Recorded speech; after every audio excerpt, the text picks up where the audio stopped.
ကဲမင်္ဂလာပါစောင်းပေါက်လေးတွေ audio လေးတွေ setting လေးလာလောက်တာအဲ့လေးပြပေးမယ်နော်ဘာတွေလဲအိမ်သုံးမှာဝါသနာပါလို့မလို့ဝယ်ထားတာသူကဝါသနာရှင်ဘာမှလည်းမဟုတ်ပွဲလဲလိုက်မစားဘူးငါလည်းမလိုက်ငါလည်းမလိုက်သူကသူပွဲရှိတဲ့အချိန်မှာသူစိတ်ကြည်နေမှုရှိအောင်သူကဝါသနာပါတော့အပြင်းပြေသဘောမျိုးနဲ့သူဝယ်ပြီးဖွင့်နေရတယ်ပေါ့အဲ့ဒါအလူကြလို့ရှိရင်လည်းသူဆက်လေးသူထုတ်ပြီးသုံးနေလို့ဆိုပြီးတော့ကျွန်တော်ခေါ်ပြီးတော့မှ setup လေးလုပ်ခိုင်းတာပေါ့နော်အဲ့လေးကျွန်တော်အခုလာလုပ်ပေးတာပါဘုံကြီးကျောင်းဓမ္မဘုံကျောင်းဝင်းတဲ့ဓမ္မယုံရဲ့ရှေ့မှာ setup လုပ်မှာပေါ့နေရတော့ပူပြီးနေရတော့ပူပြီးတဲ့ဟဲ့အောင်ဆက်ကိုလေဟိုဘောတင်လိုက်လေဒီဟာယူဒါပါကြီးဒါဥပါကြီးဟုတ်ပါမော်နီတာကြီးလားဟောမို့ကျိုးရလေအဲ့ပေါ်တင်လိုက်လေ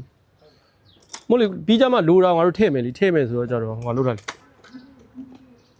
အဲ့ဒီကနေထုတ်ပြီးတော့မှကျိုးတက်ပြီးတော့မှတခါတည်းငါတို့ face check ကနေပြန်ချက်မယ်လေ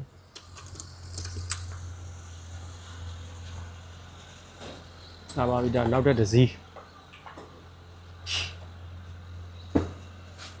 ပြီးကြမှာကျိုးတွေကပြန်ဖြုတ်တင်တာဖြုတ်ပြီးပြန်တက်တင်တာတက်မယ်ပြီးကြမှာငါတို့အဲ့ဒီကျိုးတွေကိုချက်ကားနဲ့တစ်ချက်ပြန်ချက်မယ်လေ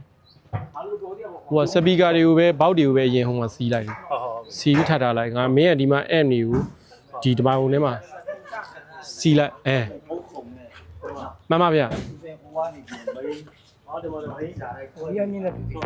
မလို့ရမြင့်တဲ့ကမလို့ဟိုတစ်ချက်တော့ကြည့်လိုက်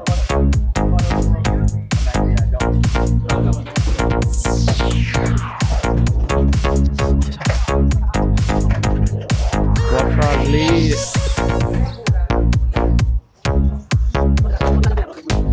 နောက်ကြီးသိမကန်နဲ့ဟိုဘက်ကားသွားရမယ်ကားတွေပဲ꿰ရတယ်ကား꿰ရင်လွတ်ပါဆိုဒီရှေ့လေးနဲ့တိုးလဲတို့ကဒီနေရာရဲယူလို့ရှိရင်ကားမလွတ်ရင်ချွေနေရှိုင်းကိုဝင်မှပြီလေသူကမင်းဟိုလုံးနေမကြဘူးလေဟုတ်ကော